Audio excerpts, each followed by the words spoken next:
To me, the Kurfürst really does represent brawling in this game.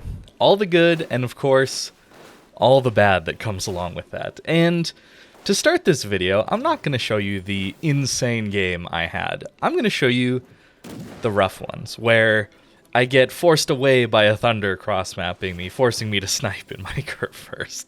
The games where you're constantly on fire and feeling like you can't really do that much damage because you're forced to play at long range, otherwise you're just going to die very quickly. And even when you do get to the point of I can go push the other flank, there's just another HE spammer waiting. I've had some rough games in the Kurfürst recently. I think that a lot of you understand that kind of pain, but I really just love the close range brawling playstyle, and that's probably why I can't get away from this ship. Unfortunately, it does result in a lot of painful games where you feel like you're just at a massive disadvantage and not really able to play the game for the vast majority of it.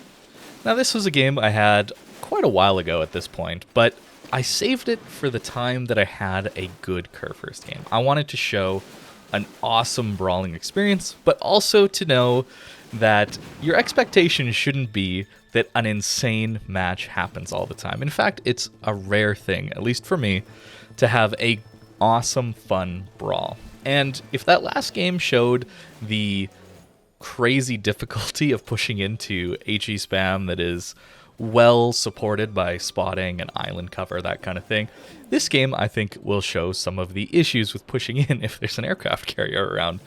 Unfortunately, there's also a Thunderer kiting away. This is really not the situation you want to be in a Kurfürst. Not at all.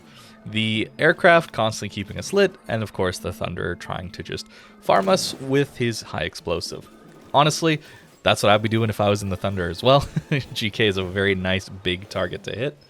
As you can see, the carrier just constantly coming in for us with drops. He's used his torpedo squad now, and I think, well, maybe I'll have an opportunity to turn around and get back into the fight now that he's used up his strike. But no, here comes the next set of planes right away, forcing us to turn and turn and turn in circles. And in this game, I happen to do a whopping 22,000 damage. But, again, that's not every game in the Kurfürst. I'm just wanting to show you those so that you know that I have bad games in the Kurfürst as well. My games do not look like this one all the time. But what is this game? Well, this one is a game where I tried something a little different. I tried to build my ship really hard for secondaries. I've been messing around with hybrid builds recently, trying to use the main guns upgrades and trying to get the most out of the main guns, but to be honest, the main guns kind of just suck. They're not that good, and so I want to build this ship for what I want to play it for, and that's those close-range, brawly situations. It might not even be the best build, especially considering the secondaries that are coming on the Schlieffen, which are better than these in every single way, but until I get the opportunity to play that, I'm playing these with full secondaries, 12.5 kilometer range.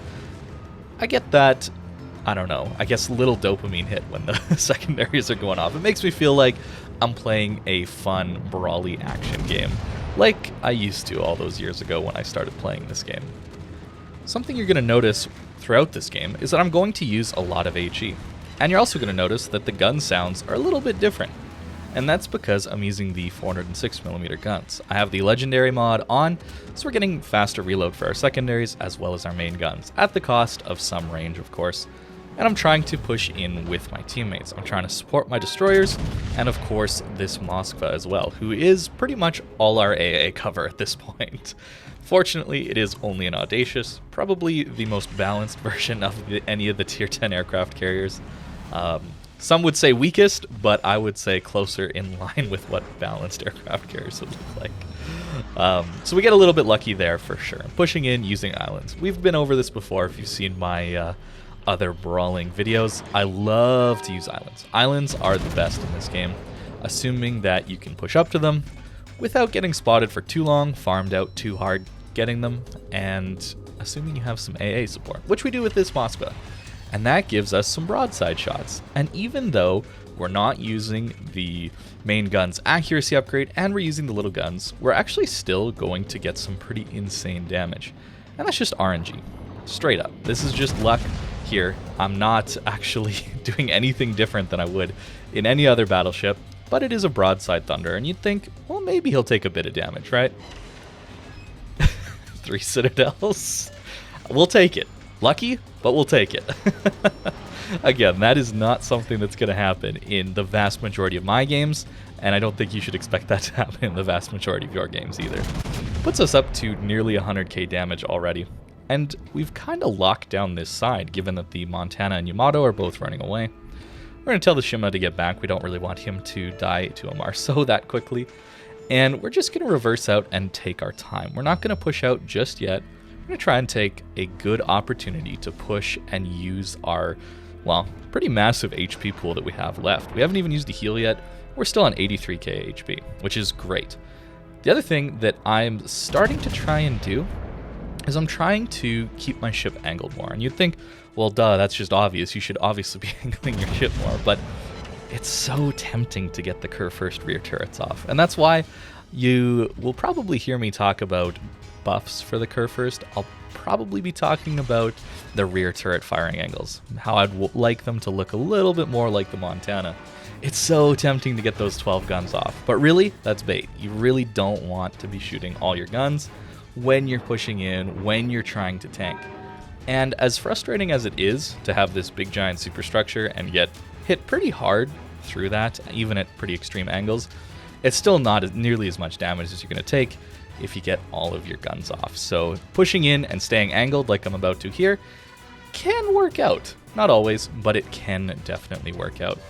I'm going to try my very hardest actually to keep this Moskva alive, but I don't think we're going to quite succeed at that, considering he's on quite low HP already. But us pushing out at this time is good because it's hopefully going to keep our Moskva alive. It's going to provide another target to angle to, giving our Shimakaze some pretty amazing torpedo angles. You can see his position up north. Since we have all the caps, he's actually in an amazing position. Even though you'd think, well, a Shima running around in the enemy spawn wouldn't be all that useful, given the state of this game, I think that is the best possible position for him. It's causing a lot of havoc and confusion. Here we go. Like I said, I was gonna... yeah. We'll angle eventually, but it's just so tempting to get those rear turrets off. We actually get very lucky to not take too much damage there. Montanas can very easily do upwards of 30 to 40k into your broadside armor. So you're not going to take citadels, we're going to take some pretty massive pen damage. Now we're finally getting into an angled position, and we're going to get our secondaries off on both sides. What an amazing, amazing buff. I'm just being sarcastic here. I really wish they hadn't messed with secondaries so much. I really miss the days where you'd have that good accuracy right off the bat. And for ships like Ohio, Georgia, Massachusetts, they just got nerfed without any buffs. I think for ships like the Kurfürst, the German battleships that got a range buff and pretty massive accuracy buff base, the secondaries are probably about as good, maybe even a little better than they were before. But for everybody else, they got massively nerfed. Which is really, really unfortunate, considering that the captain rework was so long ago, and the goal was to not actually nerf the builds, I don't think. I'm pretty sure the goal was to improve and make them more viable. To be fair, though, you do only have to take 7 skills instead of the old 10 or 11 points that you used to have to take. I just would like that accuracy back. But regardless, as long as you're shooting your secondaries for long enough, you are getting that good accuracy. And that's what you're going to see here, is that these secondaries, while decently accurate, are nowhere near like some of the clips I've seen with the Schlieffen. But that's okay. When you're shooting at a battleship, you don't need that pinpoint accuracy, especially at 7 kilometers on a ship like a Montana. These secondaries do pen 32mm base, so we're not actually giving up our fire chance when we are taking these secondary builds and trying to pen 32mm of armor, which is, again, pretty common on battleships. And that's one of the reasons this HE spam approach can work a little bit. I've found that spamming HE out of these lower caliber guns without overmatch is actually a pretty viable strategy given how strong fires are. And it helps to make up that difference of some of these older battleships with lower caliber guns, helping them to deal more damage to the more angled targets these days. I do think players have gotten better overall since the days of GK's release, so we're not seeing nearly as many broadsides, and that really does hurt this battleship, especially since it has the lower caliber guns that don't overmatch and have pretty poor dispersion, all things considered. Is this the one where we... Yeah, this is the one where we basically miss everything. Just goes a little bit too low. Maybe my aim was just a little bit off. But you're not seeing as many broadsides, so overmatch has become much more important as far as having a battleship that is good in the meta, right? But swapping to the HE can be a viable strategy, especially considering the smaller guns on the Kurfürst actually have very respectable reload. I think I'm around a 26-second reload with this build base, and then of course Adrenaline Rush is giving us an extra boost as we get lower in HP. We'd get around 10% reload buff just for being on half health, right? So it's not too shabby.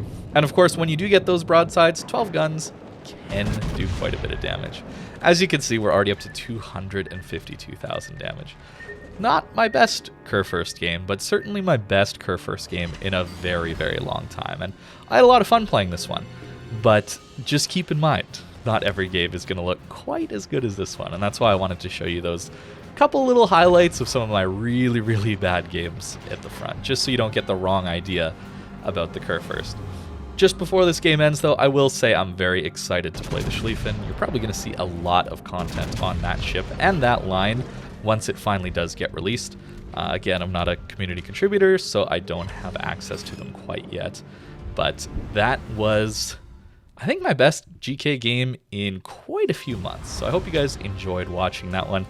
And yeah, maybe give the small guns with HE a shot. I can't believe I'm recommending that. But at least at the beginning, when you're shooting those angled targets, it does an alright job of starting off your game with some damage. And that's 2.7k base. And I think around 45,000, yeah, secondary damage.